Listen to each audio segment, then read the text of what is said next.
یہ بات ہے سن 1914 کی، جب ایک 8 سال کا بچہ کھیل رہا تھا تو تبھی اس نے ایک 4 پہیوں والی مشین دیکھی، جس کو دیکھ کر یہ بچہ بہت زیادہ حیران ہوا۔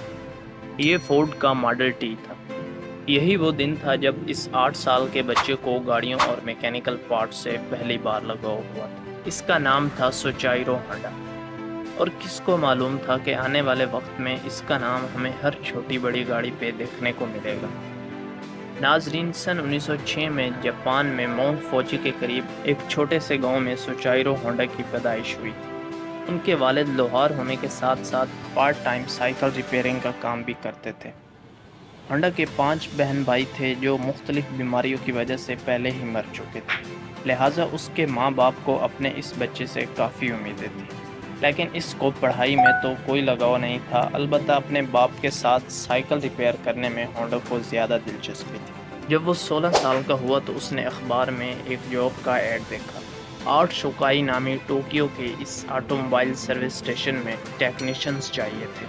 ہونڈا نے کمپنی کو جاب کے لیے ایک لیٹر لکھا اور خوش قسمتی تھی کہ وہاں سے پازیٹیو رپلائی بھی آ گئی۔ یہی وہ ٹائم تھا جب ہونڈا گھر اور اسکول چھوڑ کر کمانے کی آس لگائے ٹوکیو روانہ ہو گئی۔ آرٹ شوکائی کمپنی میں کافی عرصہ لگانے سے ہونڈا گاڑیوں کے پارٹس بنانے میں کافی ماہر ہو۔ اس دوران ہونڈا نے آرٹ شوکائی میں 2 اسپورٹس کار بھی بنائی، جس میں پہلی گاڑی آرٹ ڈائملر تھی اور دوسری کرٹس۔ یہ دونوں گاڑیاں یوزڈ انجنز کو استعمال کر کے بنائی گئی تھیں، جنہوں نے جاپانیز موٹرز کار چیمپئن شپ 1924 میں پہلی پوزیشن بھی حاصل کی۔ اگلے کئی سالوں تک سوچائرو ہونڈا آرٹ شوکائی کمپنی میں ہی کام کرتا رہا اور اپنے ایکسپیرینس کو بڑھاتا رہا۔ 1928 میں آرٹ شوکائی کمپنی کے مالک نے اپنی ایک اور برانچ کھولنے کا فیصلہ کیا اور اس برانچ پر ہونڈا کو بطور انچارج مقرر کر دیا۔ ہونڈا نے ایک ورکرز سے کام شروع کیا اور چند ہی سالوں میں 30 ورکرز تک پہنچا دیا۔ اب وہ ایک بریلینٹ میکینک اور ایک ریسنگ ڈرائیور بھی بن چکا تھا۔ اس نے اپنی مہارت کا فائدہ اٹھاتے ہوئے اپنے مالک کے لیے ایک سپورٹ کار تیار کی۔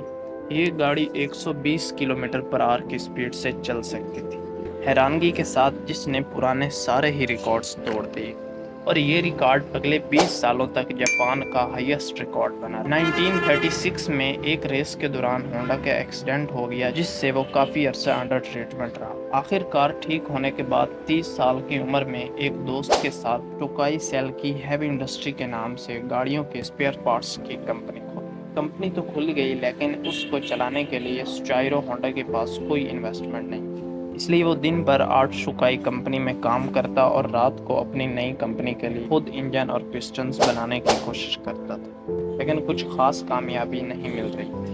تبھی اس نے میٹالرجی میں مہارت حاصل کرنے کے لیے ایک یونیورسٹی میں ایڈمیشن لے لیا۔ 1939 میں 3 سالوں کی لگاتار محنت کرنے کے بعد وہ آخر کار ایک پسٹن بنانے میں کامیاب ہو ہی گیا۔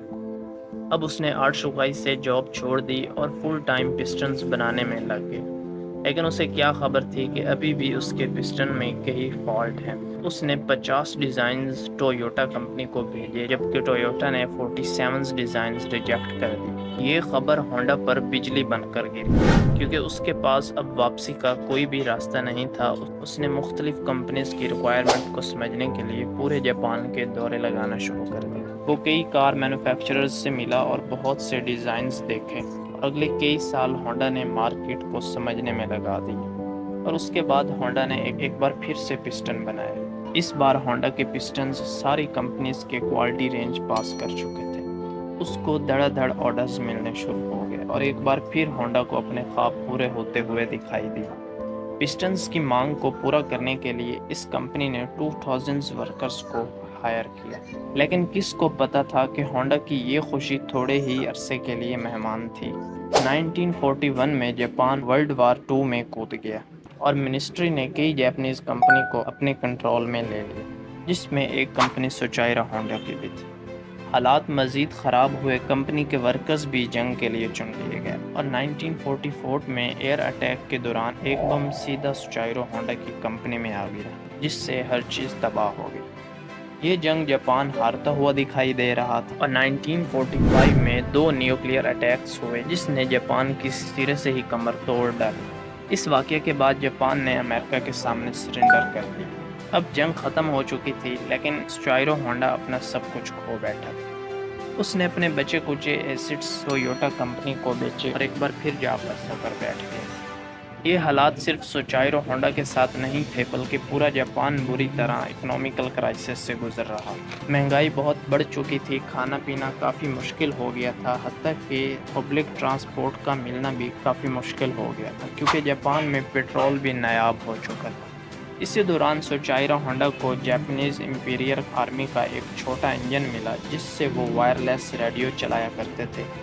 اپنی عادت سے مجبور ہونڈا کو ایک آئیڈیا آیا۔ اس نے سوچا کیوں نہ یہ انجن سائیکل میں لگا کر اپنی ٹرانسپورٹ کا مسئلہ حل کیا جائے۔ اس سے ٹرانسپورٹ آسان بھی ہو جائے گی اور سستی بھی پڑے گی، کیونکہ اس دور میں پہلے ہی لوگ مہنگائی سے بہت پریشان تھے۔ تو جب انہوں نے انجن سائیکل پر لگا دیکھا تو انہیں یہ آئیڈیا بہت اچھا لگا۔ چند یوزڈ انجنز تو مل گئے، لیکن اب لوگوں کی ڈیمانڈ اتنی زیادہ تھی کہ ہونڈا نے اپنا انجن ڈیزائن کر لیا۔ یہ ہسٹری میں پہلی بار تھا کہ کسی مشین پر ہونڈا کا لوگو دیکھا گیا۔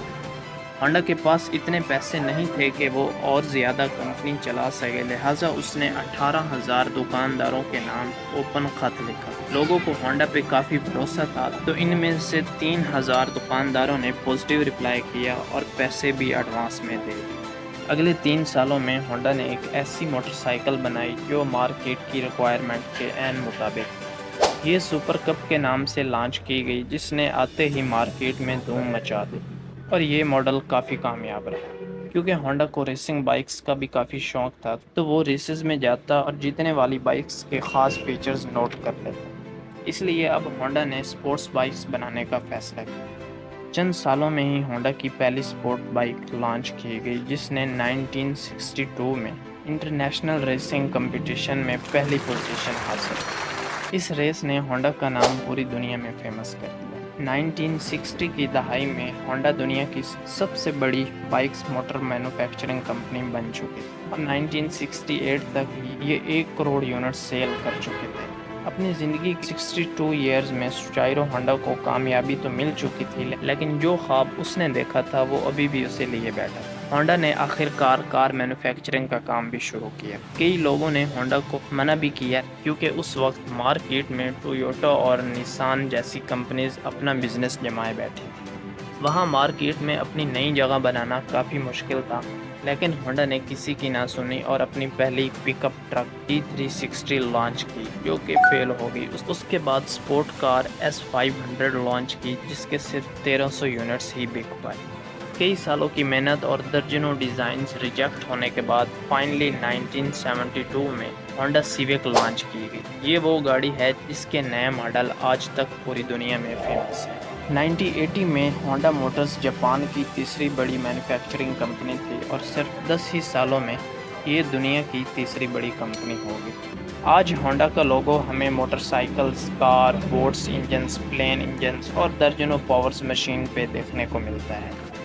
سوچائرو ہونڈا نے ہونڈا سیوک کے لانچ ہونے کے اگلے ہی سال 1973 میں ریٹائرمنٹ لے لی۔ 5 اگست 1991 کو ان کی زندگی کا یہ سفر ہمیشہ کے لیے ختم ہو۔ امید ہے دوستوں یہ ویڈیو آپ کو کافی انفارمیٹیو لگی ہوگی۔ مزید ایسی دلچسپ ویڈیوز دیکھنے کے لیے ہمارا چینل سبسکرائب کیجیے۔ شکریہ۔